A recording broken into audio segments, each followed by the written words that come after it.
When this local fast food employee started her workday, she never could have expected that her day would go this horribly. She was stationed at the drive-thru window on this particular Monday and handed out burger-filled bags to hungry customers. And when she heard her father's voice through the intercom, she started smiling. That smile quickly faded, however, because when she handed him his order, he told her something that made her burst into tears. But before we start, smash the like button and make sure to subscribe if you haven't. And hit that notification bell so that you won't miss any new stories. The recognition of her father's voice was instant. He always had a distinct high pitch at the end of his sentences. That was truly characteristic. Stacy wondered what he was doing here. He didn't work nearby, and her old man hated fast food. Yet, when he, Mark, spoke through the intercom, he ordered a burger and some fries. Well, there is a first for everything, Stacy said. But Mark had other motives for coming by. After Mark placed his order, Stacy walked over to the grill to make the order herself. When Mark arrived at the pickup window, Stacy waited for him with a broad smile. But that smile faded when he rolled down his window. Stacy held out her father's order. "I made it special for you, Dad," she said, before getting a good look at the man inside the car. Her old man drove an old, rusty Ford, so the vehicle was deprived of most luxuries, including electric windows. But when she finally saw Mark's face, she saw him crying. Mark was silent for a few seconds and then turned his face toward his daughter. The 51-year-old man reached out, grabbed the fast food-filled bag, and placed the order on the passenger seat beside him.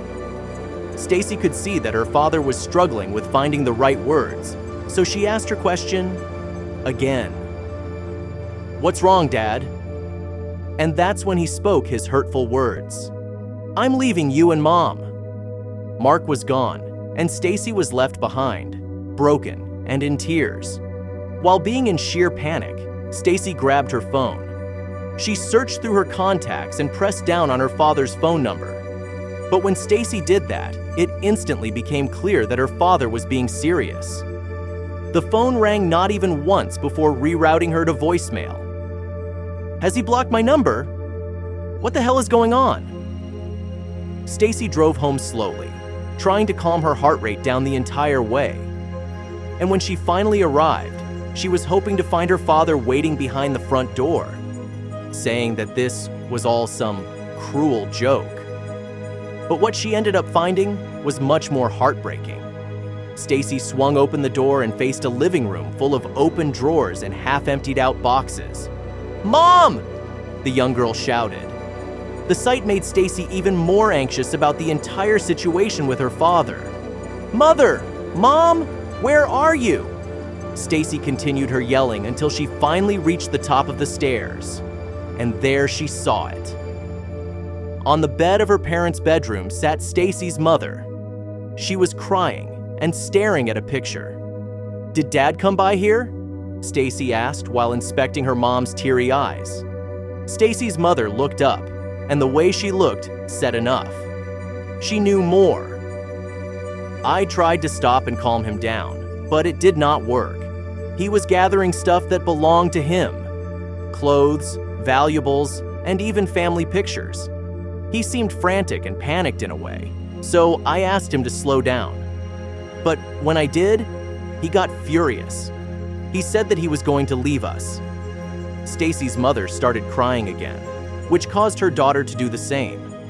Between tears, Stacy's mom tried to finish her story. I saw him stuffing it all in the back of that rusty Ford of his.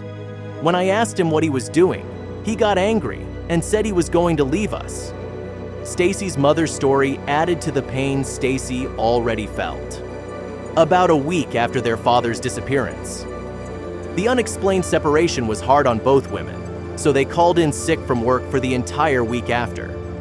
They hung around the house most of the time, trying to make sense of everything. But when bread, milk, and most of the microwave diners were gone, they needed to get out and get some groceries.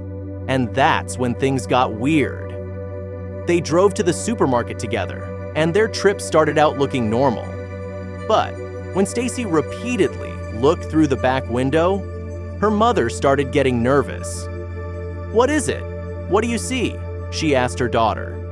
To which Stacy replied that she kept seeing a black sedan. "It has been following us the entire trip. Weird, right?" Stacy thought they lost the sedan while driving back. But once they arrived at their driveway, they were confronted with the same horrible sight once more. The black sedan had beaten them to their house. A place that used to feel like a safe haven felt far from it now. The car was parked about 60 feet down the road, but Stacy could clearly see that two men were sitting inside. The mysterious individuals remained there the entire afternoon. The whole situation was nerve-wracking. It made her mother lose her appetite completely. Stacy explained again what happened on the day her father left. She repeated the story about the drive-thru and how she found the house and her mother. Yet again, they got the same answer. Mark's brother didn't know anything, and even though he sounded a bit more worried, he still exuded calmness. Mark's brother was always a calm and gentle soul, and even in this stressful situation, he tried to reassure Stacy and her mother. Mark's brother explained to Stacy that her father had always been the impulsive one in the family. He was the young runt of the litter and always got himself into trouble. But a demeanor change occurred when Stacy and her mother brought up the black sedan that followed them. After he regained his composure, he instantly asked if they remembered the number plate. His calm voice of reason echoing through the speaker of Stacy's phone helped in a way. They listened in as the police database rattled through the vast combinations of plate numbers. But when the system finally said, "pling," things changed. Stacy and her mom heard a panicked voice coming through the phone this time. The database found a match on the black sedan's number plate, and the car's owner frightened Mark's brother. Because the normally very composed man started to stutter, he asked Stacy and her mom to come over as soon as possible. Together, they drove to the other side of town, where Mark's brother, Larry, lived. He was a 58-year-old single man whose love for the job always came before his love life. He chose not to have a wife and kids so he could focus on serving justice and making the world safer. Stacy and her mother drove up the driveway and rang the doorbell. The man had a worried look on his face and quickly gestured for the duo to step inside. "Were you followed?" he asked the minute they set foot in the house. Stacy shook her head and continued walking. That's when she saw Larry's computer. The matching database file was still open on the monitor. There was a name that Stacy did not recognize, but that same name was one Larry knew all too well. "Who is it?" the worried daughter asked.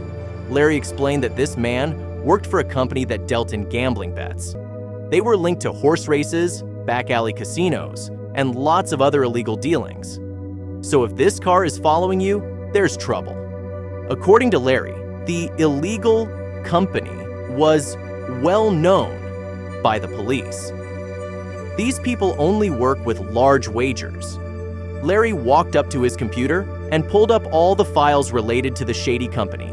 And within no time, the entire screen was filled with horrible cases. Larry explained that Mark did not have the easiest youth. Ever since he was 15, Larry's brother got into all sorts of trouble. It started with small fights and innocent bets on dog tracks, but pretty soon, Mark had a massive gambling problem. In the end, it was their father who took care of it all. He paid the shady figures Mark owed money to, and things calmed down afterward. But it wouldn't surprise me if Mark fell off the wagon again.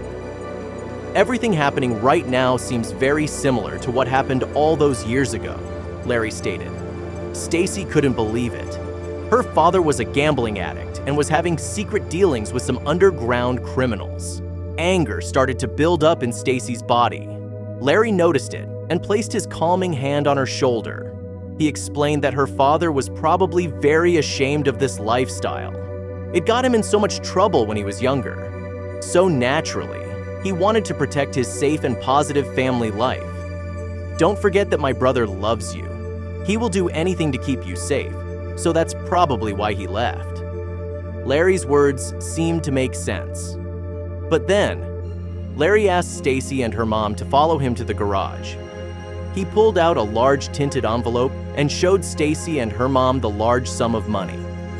It wasn't the kind of money an average person would have lying around, so the sight of it freaked Stacy out a bit. "How did you come by this money?" Larry answered. "I hoped this money was never needed, but I have secretly been saving for years, just in case. I will pay. The bookies like Dad did when we were younger. We must do this off the record, or we might never see Mark again." Stacy was happy that a plan was forming which might bring her father back to her. But there was still one problem. How do we contact them? We have no phone number. Larry listened to her reasoning, but smirked as a response. He said that he knew exactly how to get in touch with them. "You do not contact these people. They will contact you." And the moment Larry finished his sentence, the phone rang. Larry was happy that the amount of money he had saved was enough, and more importantly, they all got out of there safe. But there was still one thing that needed to be solved. Stacy was the first one to speak about it. "I'm glad that they're not hunting my father anymore, but where is he? How do we find him?"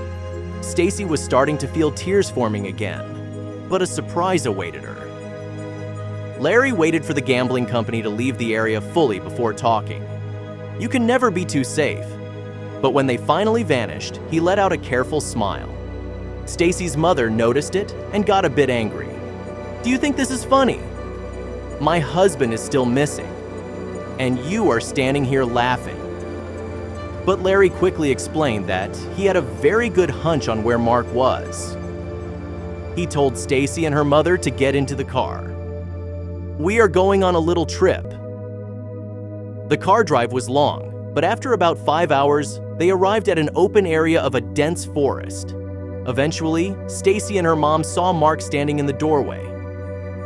He was already crying severely as he stepped off the porch and onto the woodland floor. It was a heartfelt reunion. Even Larry whipped away a small tear. "It is done, brother," he said calmly, which fitted his character.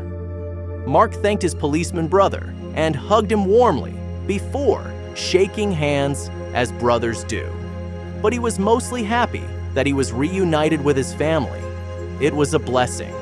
"This is the last time. I'm done with it, and it will never happen again," Mark said. But the good news did not stop there, because they were confronted with a different kind of resolution a few weeks after Mark's return. One that they weren't counting on, but one that was most welcome. And all had to do with Mark's brother Larry. It was Sunday when the broadcast aired on the TV, and luckily enough, the entire family was heaving breakfast around the television when it happened. A bulletin popped up, and Mark's brother was shown on it. This time, he wasn't in his civilian attire. This time, he wore his police uniform. He always looked so different when he was all dressed up. Larry spoke to the reporter and said that just this morning, they captured a large illegal gambling organization. They were on their trial for years, but because of recent incriminating evidence, they were finally able to capture them. Stacy and her family looked at the footage on the TV and were shocked. The video recordings shown by the media were recognized by Stacy instantly. Dad, Mom and I were there too," Stacy said excitedly. It became clear that Larry wore a hidden camera the entire time. He was fully intending to capture the bastards from the start. And his plan worked. Within no time, they managed to incriminate the company and capture everyone involved. Larry explained that with this arrest, all victims and families could finally find some peace. "Just know that these people will be put to justice." Mark's brother finally turned his face and looked straight into the camera. It was like he was talking directly to him, but Larry didn't speak.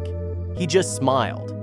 "It's fully done now," Mark said with a careful smile.